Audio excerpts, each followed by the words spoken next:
I'm going to share with you now a useful grammar tip for the Irish language.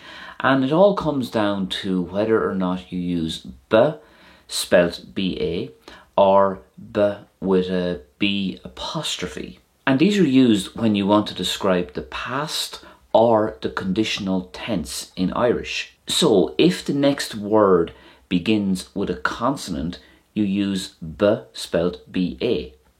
But if the next word begins with a vowel or the letter F, then you would use B apostrophe. Let's look at some sample sentences now that's going to help explain this in a clear way. B'bhalom lá saor a ghlacha. I would like to take a day off. B'bhalom lá saor a ghlacha.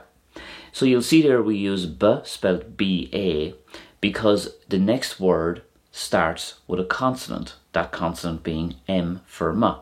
Next, Becheart dom imacht rive sin. I should have left before then. Becheart dom imacht rive sin. So again we use b, spelled B-A, because the first letter of the following word begins with the letter C, which is a consonant, and therefore b, spelled B-A, comes into effect. Beachar leis labhairt le mná. It would be difficult for him to speak to women, or he found it difficult to speak with women. Beachar leis labhairt le mná. So as I said at the start of the video, it could be to do with the conditional tense, as in he would find it difficult to speak with women, or it could be to do with the past tense, as in he found it difficult to speak with women. Beachar leis labhairt le mná. And again, we use b, spelled B-A, because the first letter of the word following b is D, and that's a consonant. Now we're going to talk about B apostrophe, where we leave out the A. And this is used when the first letter of the next word begins with either F or a vowel. And let's start with the F first. Bar leis bheith ina éinear. He would prefer to be on his own, or he preferred to be on his own. Bar leis bheith ina éinear.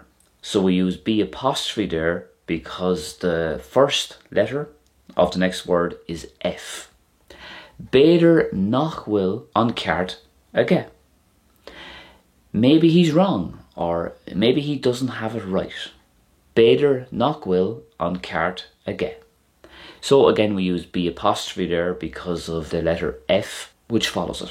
Let's move on to some vowels now that follow the B apostrophe. Búntach an Rairc é. It was an amazing sight. Búntach an Rairc é. So the I there is clearly a vowel, and that's why we use B apostrophe before it. Bégan dom é a rá. I had to say it. Bégan dom é a rá. So E there is a vowel, and that's why we use B apostrophe before it and not B-A. Bégan dom é a rá. I had to say it. So I'm sure you'll agree this is a great grammar tip to use in either the past or the conditional tense. Whether or not it's the past or conditional tense will depend on the context of the sentence. I want to say a big thank you to anybody out there who has been supporting me by Patreon. I really, really appreciate it. If you would like to become a Patreon supporter, links will be in the description and the first pinned comment. If you enjoyed this, don't forget the old thumbs up, and I'll see you soon. Slán go fóill.